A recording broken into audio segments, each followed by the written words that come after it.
And he came home from a business trip and just said, I'm leaving you tonight. I had found out there had been an affair and there had been years of abuse. And I said, I want you to get out, and I'm not going to work on this marriage anymore, and you're never going to hit me or hurt me again. I had every reason to crawl in a hole and stay there. The times that are really hard, that if we lean into them and learn how to handle hard well, those are the best parts of life, because that's exactly what's going to get you to the next stage. Single motherhood is not the worst thing that ever happened to you. It can be a very beautiful journey. Endings are beautiful. How old were you when you met your first husband and got married? Too young. Met him when I was in college. I went to Indiana University, just sitting in a park and met. And I think 6 months later, we were engaged and then quickly married. Yeah, didn't have a lot of time to get to know each other. To assess things. But that was what I was raised to do. I was raised in this really conservative environment, church environment. And that's kind of all I know is you go and when you're young and then you get married as soon as possible and start to live your life. That's what I thought I was doing the right thing.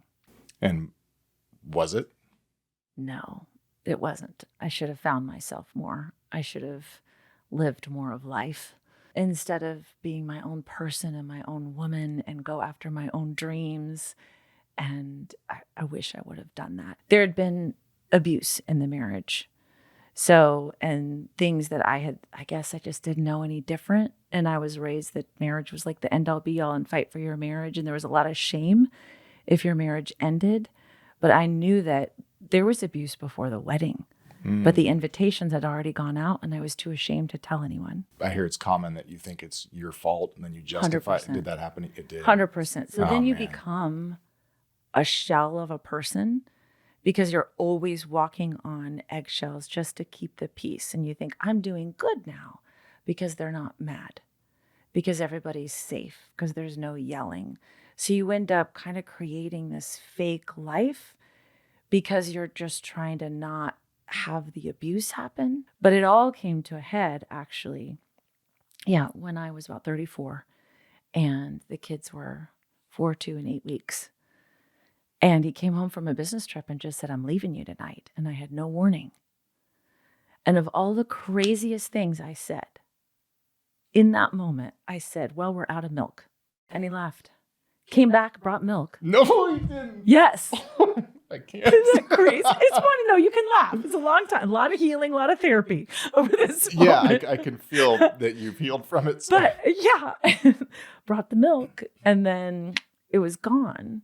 What was the environment like leading up to that? Did you see it coming? Was it normal? I mean, I didn't know what normal was. Hindsight, I did. I was like, oh, he was taking a lot of phone calls. He was going on a lot of business trips. So I immediately went to therapy, and my therapist had me read this book, Man's Search for Meaning, classic by Viktor Frankl. It's about how to find meaning during times of suffering. Of all things, it's about the Holocaust. I was sitting at a Panera just outside of Washington, D.C., and I was reading this, and it was about, and there's a line from Friedrich Nietzsche that says, he who has a why to live can bear anyhow. And it's about surviving the Holocaust. Those that had a why to live, a why on the outside, survived. I'm not comparing my suffering to their suffering. Those are great analogies. But it gave me a great understanding. And then I realized it's like they had a why to live. No matter how hard it was, there was hope on the other side. And at this point, it sounds so bizarre and embarrassing, but anyone that has been through abuse will understand. I was trying to save the marriage, even though I had found out there had been an affair and there had been years of abuse, but I had just had a baby and I had 3 little kids. I didn't have my own bank account. I didn't know the password to the bank account. I wasn't allowed to have it. I was not making that much money at this small radio station. I knew I couldn't afford our house. And after reading that book, I remember I finished the book and I shut it and from Panera and I went back to the house where he was watching the kids. He'd come over for a couple hours to the house to see them. And I said, I want you to get out and I'm not going to work on this marriage anymore and you're never going to hit me or hurt me again. Wow. And he's like, and it was, I was scared to death to do that, but I needed to have that powerful thing. And then he left. Like so many of us were like, a bad thing happens, right? And I had every reason to crawl in a hole and stay there, and probably nobody would have blamed me. But I was like, well, that's not an option. I have to be strong and courageous. What can I do to get out of this situation? What can I do?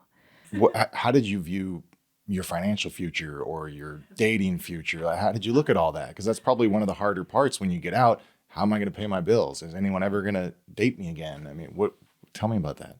I just decided to learn it. Thank goodness I had a great education and I was somewhat smart. So I just decided to pour into learning how I manage finances, asking how to manage finances. Dating was a disaster because I had 3 children and I felt like I would be a burden to anyone else.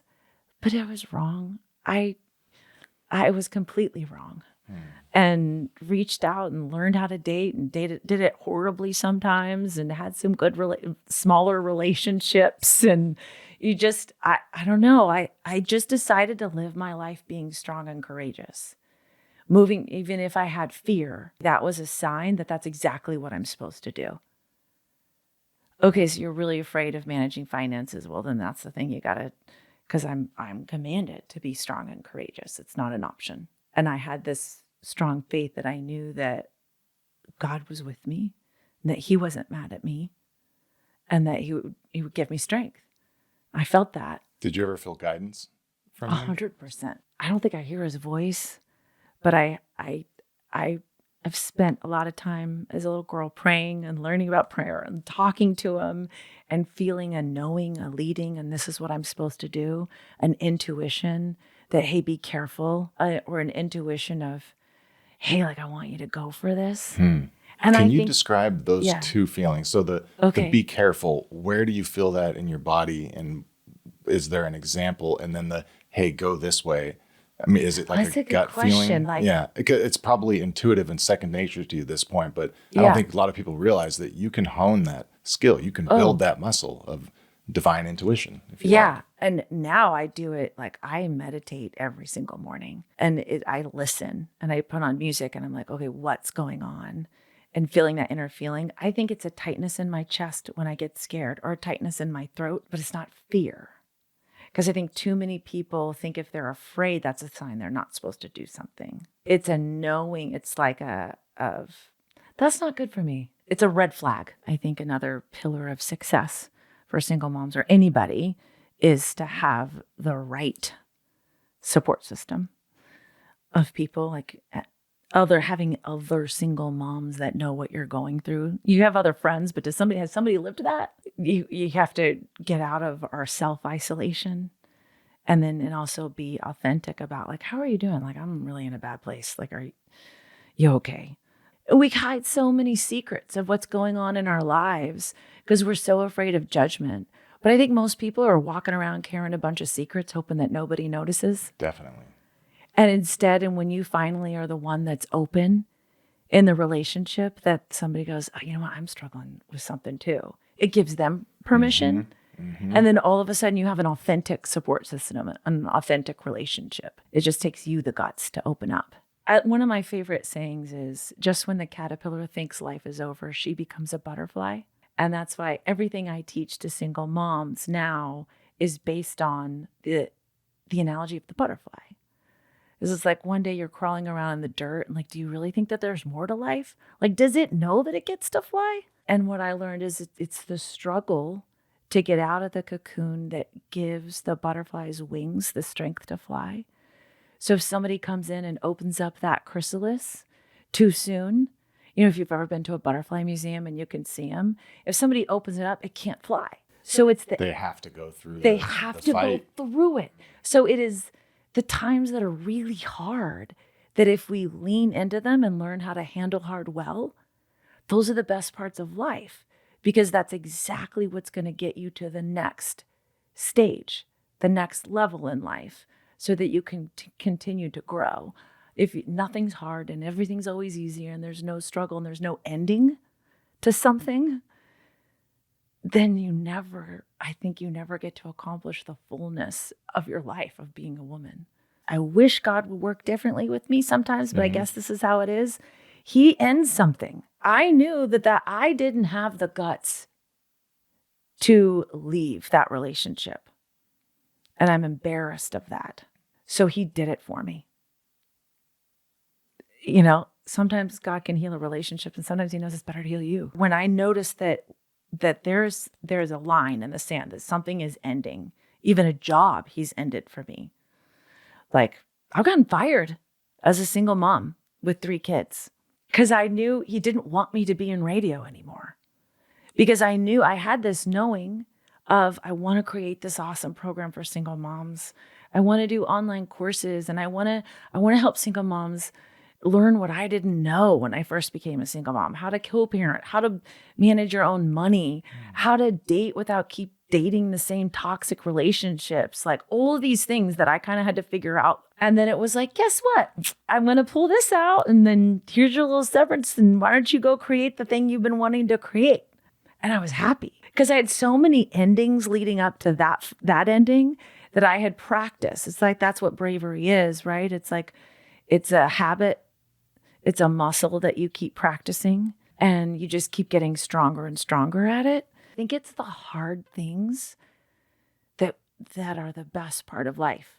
I could think endings are really beautiful. Every time something ends, if you play it right, it can get even better. Our limitations are only limiting if we allow them to be. Because a lot of us walk around having these big dreams and then kind of criticizing ourselves for having the big dream. Anything is possible. That's awesome. What are you most excited about? I'm excited about starting a movement of women that are done dreaming small, that choose independence instead of dependence, and that are not going to be victims and decide to take their rightful place of leadership in their families and their jobs and in their dreams. But the biggest thing that I get to teach the moms is to be done dreaming small.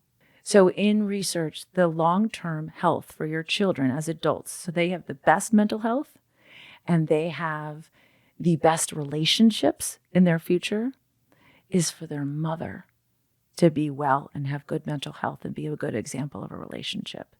Because your kids need to see you moving on. They need to see you loved. They need to see you love someone else. They need to have a healthy relationship. Single motherhood is not the worst thing that ever happened to you. It can be a very beautiful journey of this incredible strength, showing your children resilience, learning so much and learning how to grow and a special bond with your children that you never knew that you could have. And lean into it and double down and just. That's fantastic. Don't be a victim.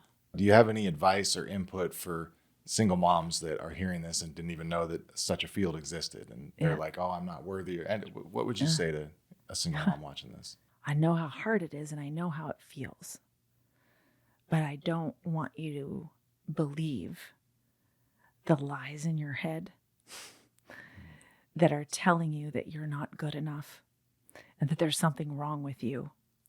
Instead, I want you to believe that little girl that you were. You know, that little girl, maybe you were 5 or 6 years old and you had these huge dreams for your life and you knew that you could be Wonder Woman.